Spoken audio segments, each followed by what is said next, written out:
Now, lecture 2 was supposed to be the heavy one, and now we have 25 minutes to go through it. So what I will try to do is to skip a lot of details and go to some of the concepts, okay?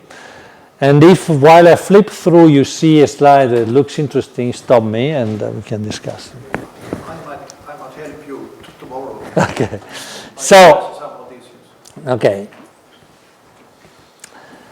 So a few concepts. The first important one is that to verify an ensemble system, so a forecast of a probability distribution function, you have to think, you have to look at a big number of cases. You cannot verify a probabilistic system on one case only. The probabilistic system is going to give you a probability of 20% of snowfall in New York, 80% probability of more than 50 centimeters of snow. Then it snows 10 centimeters. Was this a good forecast or a bad forecast? You cannot say based on one forecast only. Okay, you have to look at a lot of cases. So this is the first concept. These are the topics that I was planning to discuss. I might skip some, as I said. Because the probabilistic system, ensemble system, provides you with a lot of information, there are different ways of looking at its accuracy, and it depends on what you want to do with it. So it also depends on the user application, okay? But so there are a lot of metrics which are used. Brier score, area under, relative operating characteristics, hit and false rates, continuous run probability skill score, ignorance skill score, score and skill score. So depending on the use, one might be more appropriate than another. It's rare that one metric would tell you that the system is good and another that it's bad. But depending on the score, you might, for example, rank systems differently, okay? So the first thing that I said that is essential, and this everybody agrees, is that the ensemble must be reliable. So one way of measuring reliability is how does the ensemble spread on average, dashed, compare to the measure as a standard deviation measure, compared to the error of the ensemble mean. You want the two to be as close as possible, okay? This down here is the difference between the two for the past 4 years in the summer, where you see that there is a very good reliability up to day 7, say, but then there is some under dispersion. This is for geopotential height, 500 over another hemisphere. If you look at winter, again, the last 4 years, much closer, okay? Difference is order 5% at the end. So system is very reliable, more in winter than in summer. Why? Because singular vectors, and we go back to some of the questions you asked me. So singular vectors are computed with a low resolution model, which is good to simulate perturbation growth during winter, where it's more baroclinic instability that drives it, and less moist processes convection. In summer, where the moist processes count more, the linear and adjoint has a poorer simulation of them, the linear approximation is not as valid, and so the system works less well. This is why the two are not exactly the same, okay? So that was one measure of reliability. The other one, the more commonly used, which would bring us to a Brier score, is to look at the probability, the forecast probability versus the observed probability. So as I said at the beginning, you can verify an ensemble system, a probabilistic forecast is only in average terms. And what you want to see is that if I predict an event to occur with a probability of 60% on average, I want to see it happening 60% of the times. So on this reliability diagram, what we try to aim is to have the curves to lie as close as possible to the diagonal. And the Brier score is a measure of how close you are to this diagonal. So what I'm showing here are this probability for some dichotomous events. This is the probability of total precipitation in excess of 1, 5, 10, and 20 millimeters of rain. This is for 2 meter temperature below 4, below 8 degrees, above 4, and above 8 degrees with respect to the mean. And this is 10 meter wind speed. So you want to be as close as possible to the diagonal. This is day 4, forecast verified against observations at synop stations.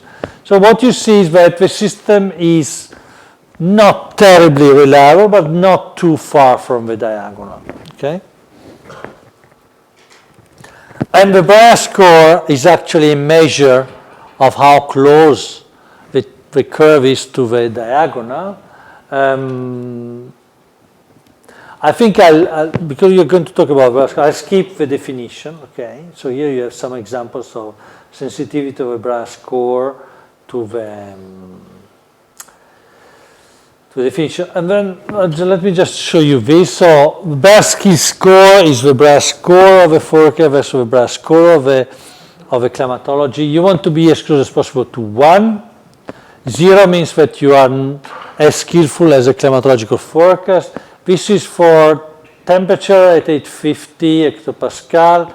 The event is temperature anomaly above 0.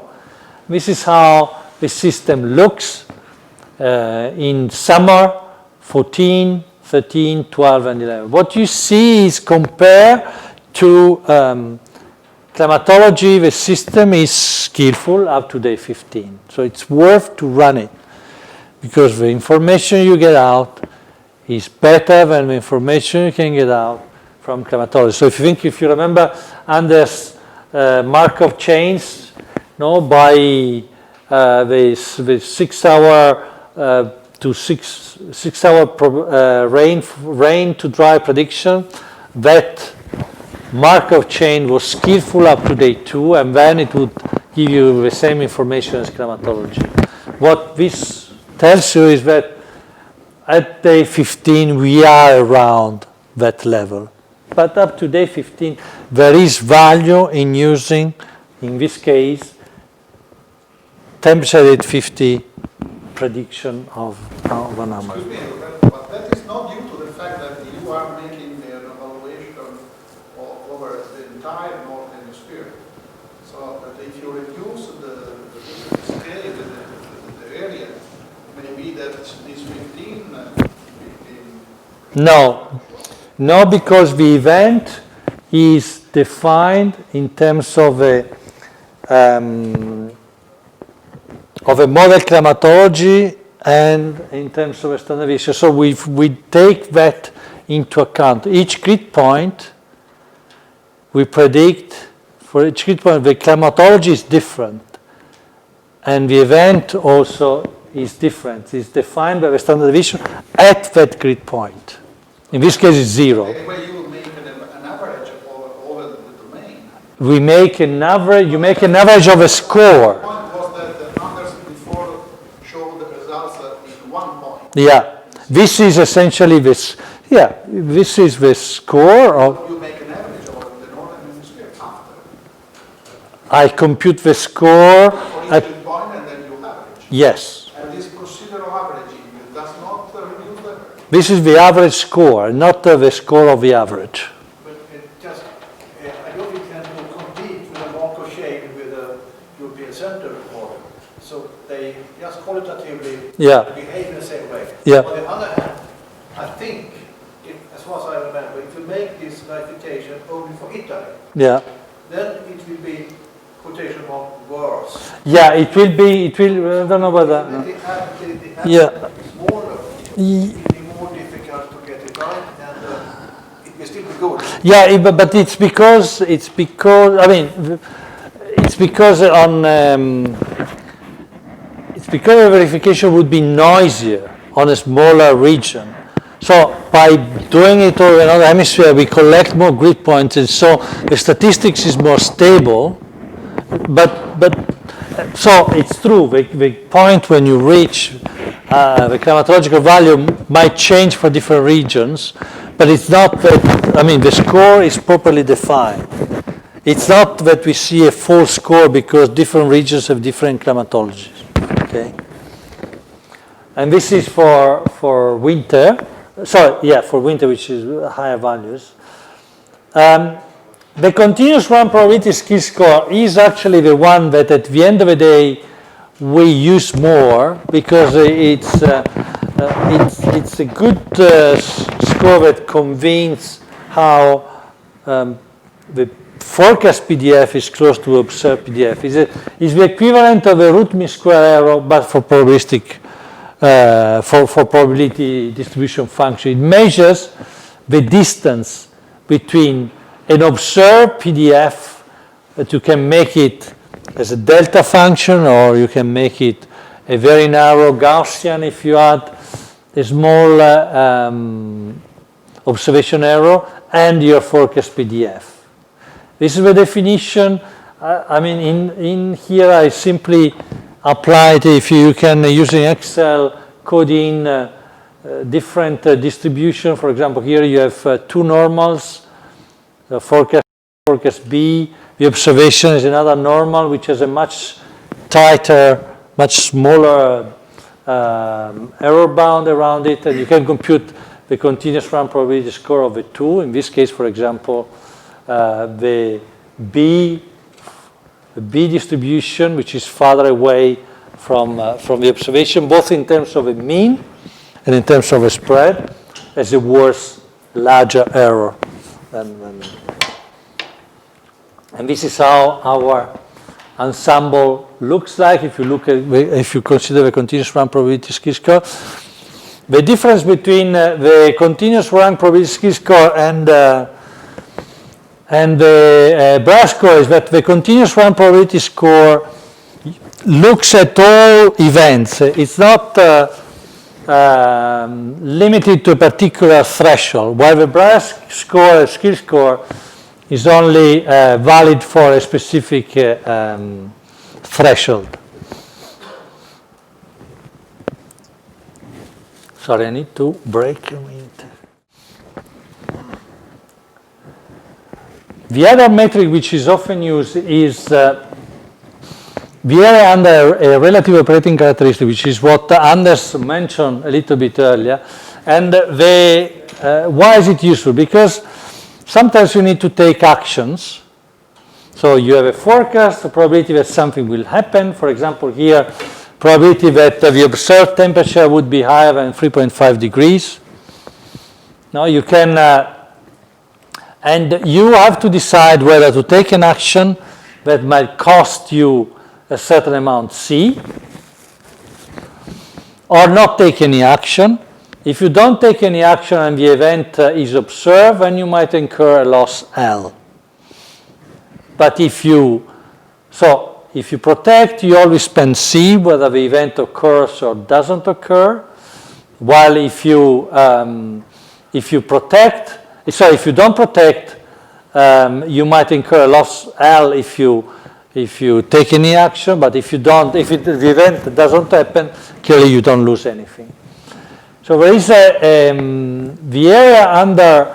So you can look at forecast and build a similar contingency table where you compute the probability that the event would occur or not. You can compute the probability that temperature would be above 3.5 degrees, and then by comparing these two, you can define a score which is well. First of all, by looking simply at this contingency table, you can define the area under relative operating characteristics, and then by using these two combined, you can define this potential economic value of a forecast.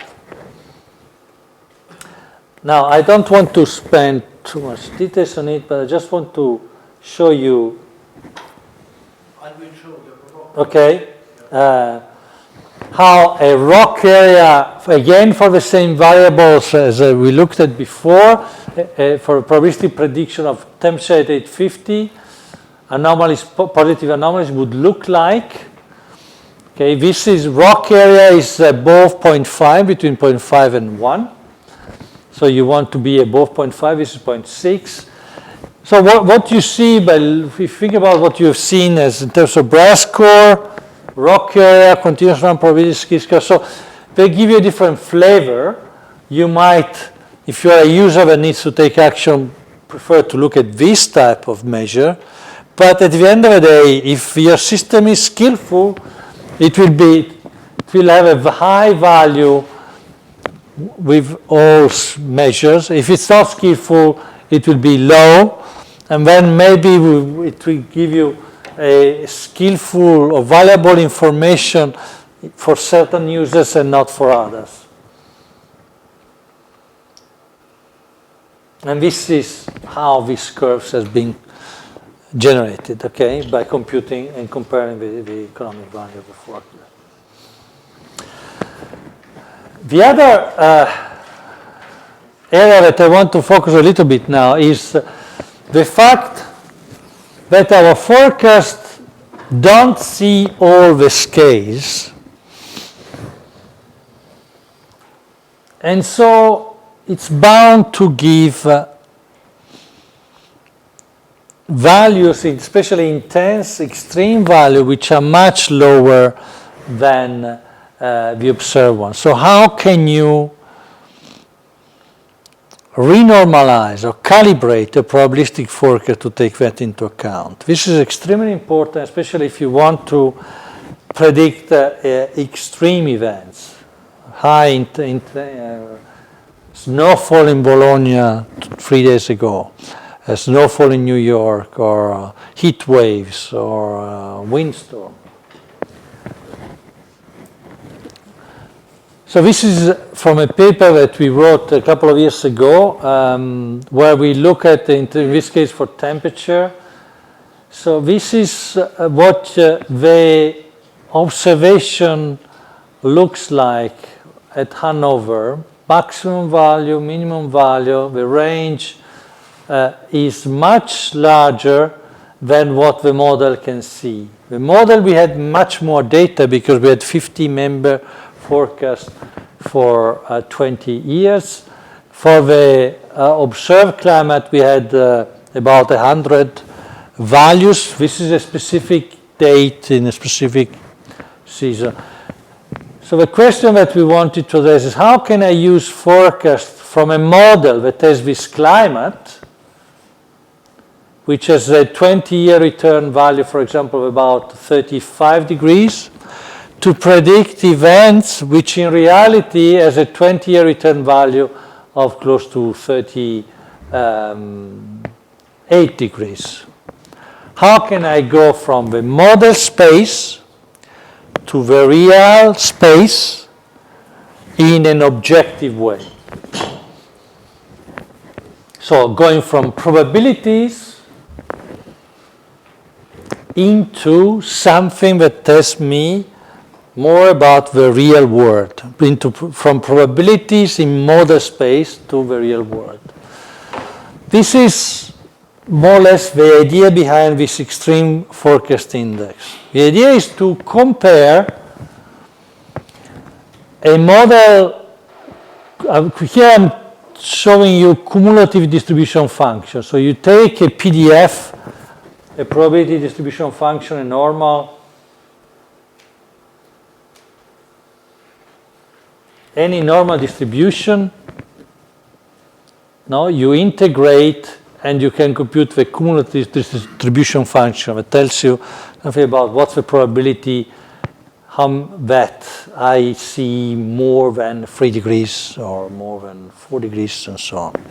Okay, so we are in this space. We can compute it at each grid point using our ensemble, because our ensemble will give me 51 points and I can estimate this. It will not be a Gaussian, it will be maybe bimodal distribution, doesn't matter. I can still integrate it and build this CDF. I have a CDF of a model which sees this type of events, and I want to say something about reality. We might see more extreme events. How do I go from one to the other? So the extreme forecast index, what we do is we compare these forecast PDFs with a model climate PDF, and we compute the area under these two curves, and we compute an index of how far is one distribution from the other. This tells us something about how extreme is the forecast of that event. In this case, for example, for maximum wind gusts, this is a probability of wind gusts in excess of 25 meters per second. High for these points in Argentina. And in fact, you see also the distribution very shifted. You see extreme forecast values very high. A high extreme forecast index means something extreme might happen. It might be much more than 25 meters per second, and now we could try to see how we can translate it. But there is a clear indication that there is a match between the extreme forecast index, how the two distributions are one far from the other. 2 meter temperature for this grid point is actually not very extreme. In fact, the extreme forecast index is low, 43% compared to 85%. The distributions are actually not too far from the climatological one. But Roberto, what you have is a forecast in its relative coarseness compared to reality. You have the model climate, also coarse relative reality. And these are combined. And the extremity comes out fine, but it still doesn't, as far as I understand, catch this subgrid. Yes. We show in Hannover, which is out of the reach of both the model climate and the... What is still missing is how you go from this to that value. You can apply to quantile. Quantile to quantile, for example, is one way to do it. Or the other way is simply to use this index. You have a statistics of what's happening at certain stations. Bologna snowfall in February, and you have a high extreme forecast index. Something extreme is happening, and how extreme is it? Well, you can compute the return period in model space, and then you look at your data and you see a 20-year return period is equivalent to 50 centimeters, so I predict 10, but actually it should be 50, and I give 50. By the way, for this snowfall in Bologna, the Wi-Fi was close to 1, 3 or 4 days before. Yeah, I know. My point is that you don't make a sort of a recalibration. Well, we do. In some way, we do it because the extreme forecast index is an adimensional number. It has already taken, it has done the renormalization because I have compared a forecast CDF with a climatological CDF. So this is an adimensional number that now you can use, knowing the observed climatology in Bologna, you as a forecaster should translate it into. But anyway, if I well understand that you make a sort of comparison between the distances between the actual situation, the climate of the model, and you assume that these differences is the same that in the real world. But can you prove this assumption? Can I prove that the area in the real world would be the same? No, I cannot prove it. But I think it's, as far as I know, this is, what we do with extreme forecasting is one step more than bias correction, or it is one step more because you also take into account the shape of the forecast and the observed PDFs, which otherwise you wouldn't do, because you would just look at the average here, bias correct, or the average here and the average observed, and simply shift by. This is more, because you look at the whole distribution. But also the original purpose of the extreme forecast index was an alarm bell. Yeah. So for example, when I look at the ECW, I see 20% probability of snowfall in Bologna. I, as a Swede, rubbish, nothing to bother about. Then I look at the EFI, and it comes to red. Yeah. Because this is an extreme event for Bologna, not for snowfall. Yeah. So it should not be oversold. It's just sort of an alarm Yeah. that wakes us up, and then we, after having Yeah. studied it red, we go back and look at the EPS gram for Bologna. It will find out what is actually going on. Yeah, exactly. So EFI is a very nice product. I mean, it's really something that, it's a calibrated product. It's an ensemble-based calibrated product that takes into account the shape of its distribution, not just, it doesn't just shift, it renormalizes. I encourage you to use it more and more, because it's a really good one, especially because it's based on an ensemble system which is reliable, especially up to 5, 6, 7 days when we generate this forecast. The question, when, since we are talking about verification, how do I verify the EFI? Well, we can treat the EFI as a probabilistic forecast, for example. So we can build, here I'm just comparing an EFI map centered between day 4.5 and day 5, with an EFI map at 24 hours, which is very close to what was observed. And you can do CRPS between these two, or you can do a brass score. So this is how you verify the extreme forecast index, by treating it as a probabilistic forecast. And in fact, this is what we do now. This is one of the scores that we generate routinely. And this is how the EFI skill score, which is the score of the EFI forecast compared to climatology, compares for 10-meter wind speed, 2-meter temperature and precipitation, verified against observations over Europe for SYNOP stations. So it's skillful, we keep improving it, it's more skillful for temperature, look at the value, 0.95, close to 1, than for precipitation. Wind speed is somewhere in between.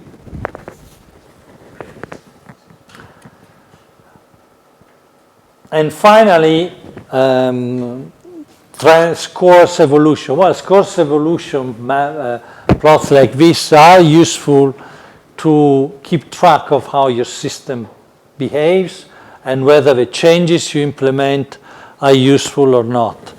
As I said, ensemble has to be verified looking at a lot of cases, so you usually look at the season or at least the monthly averages.